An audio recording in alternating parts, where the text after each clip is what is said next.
Romanos capítulo 4, justificação pela fé. A fé como princípio de salvação. A justificação é o sacrifício que Deus fez pelo ser humano.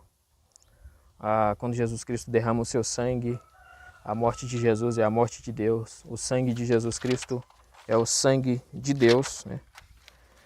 Então a ressurreição de Jesus é a base da justificação de todo o que crê. Então a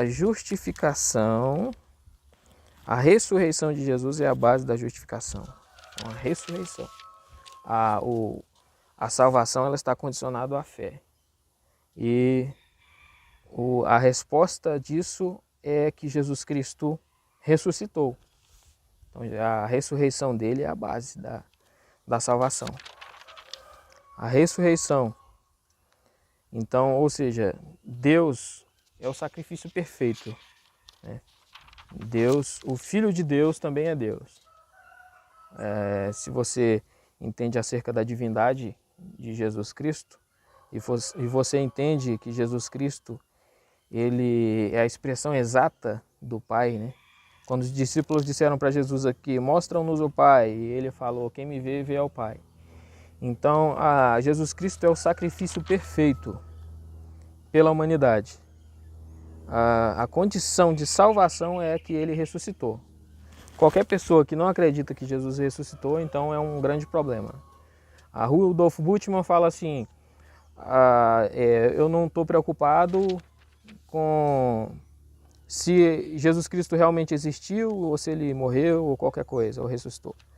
O que importa para mim é o que a Bíblia, a fé nessa palavra trouxe, né, de novo para o mundo, fez com que o mundo se tornasse melhor, se tornasse mais amoroso.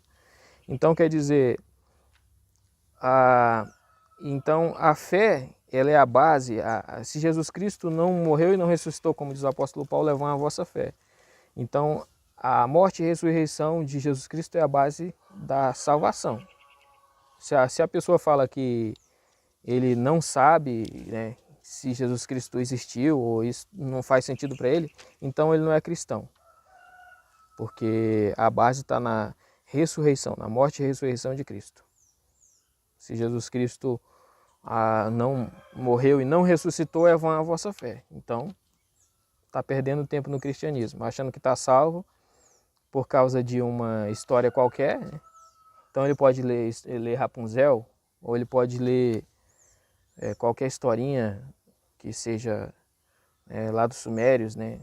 Qualquer historinha antiga e passar a ter fé a partir daquilo que para ele vai estar salvo.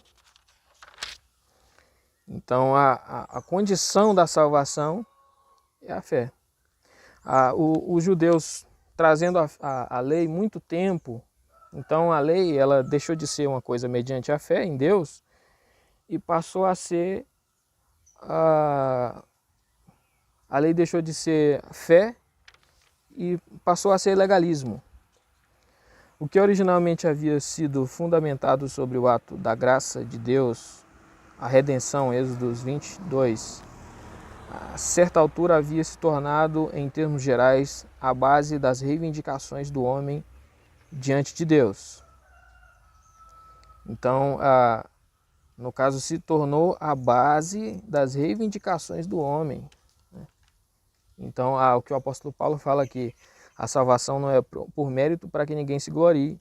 Então, o homem passa a ter mérito de salvação diante de Deus, não pela fé, mas por causa dos padrões religiosos que ele segue. Explicações adicionais fizeram dela um fardo que aleijava um judeu escrupuloso como Paulo, um fardo que se tornava cada vez mais pesado pela falta de espontaneidade, de alegria e sentimento de alternativa bondosa de Deus. Paulo ataca a lei em virtude do legalismo. Então, o ser legalista, né, que era o próprio apóstolo Paulo era um legalista. Então aí quando ele encontra com Jesus Cristo e ele passa a entender que tudo que foi prometido no Antigo Testamento acerca de Jesus Cristo se cumpriu em Cristo, o próprio Jesus Cristo fala que os escritos de Moisés falavam acerca dele, acerca de Jesus. Então, quando o apóstolo Paulo passa a entender isso, é quando ele vê que ele era um legalista. E ele passa a ensinar contra o seu próprio povo, que também era legalista, que quer se chegar a Deus através da lei e acha que aquilo é um mérito, que ele tem direito à salvação. Abraão possui a justificação pela fé. Na sua mente, Paulo está argumentando contra os judeus, seus patrícios, como fizeram judeus posteriores. Esses provavelmente citaram Gênesis 26:5 como base de sua afirmação de que a obediência de Abraão à lei o tornou aceitável diante de Deus. Versículo 3. Mas as Escrituras dão uma resposta diferente aqui em Gênesis 15:6.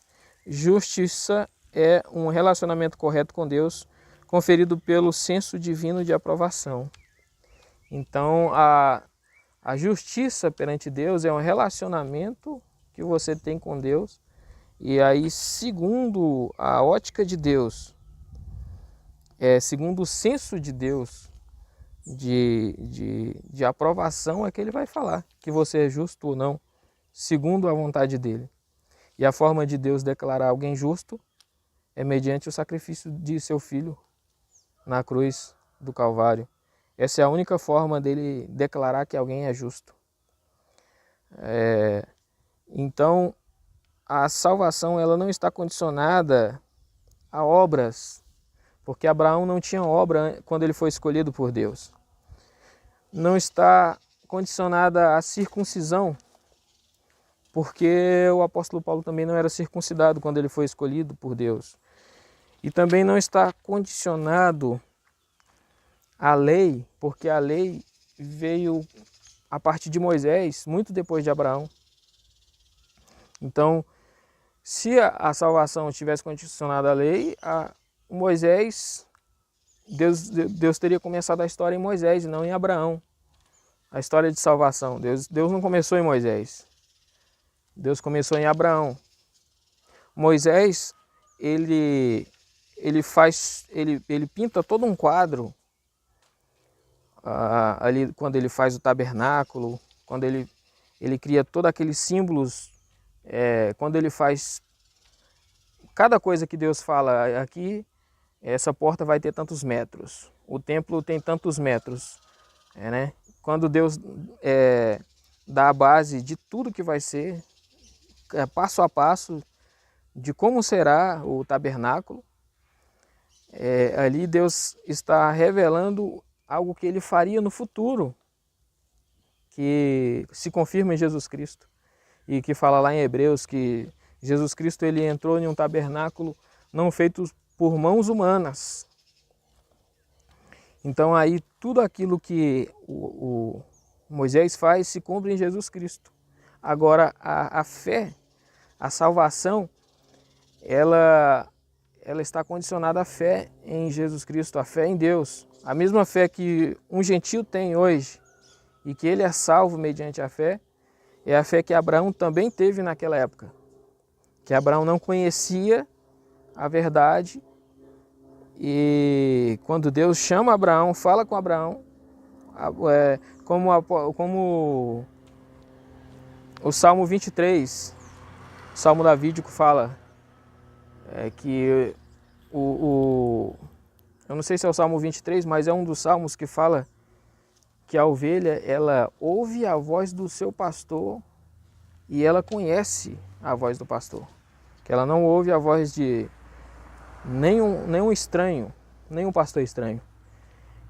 Ele ouve a voz do seu pastor e obedece à voz do seu pastor. É a mesma coisa que aconteceu com o Abraão, quando ele ouviu a voz do verdadeiro pastor e passou a segui-lo.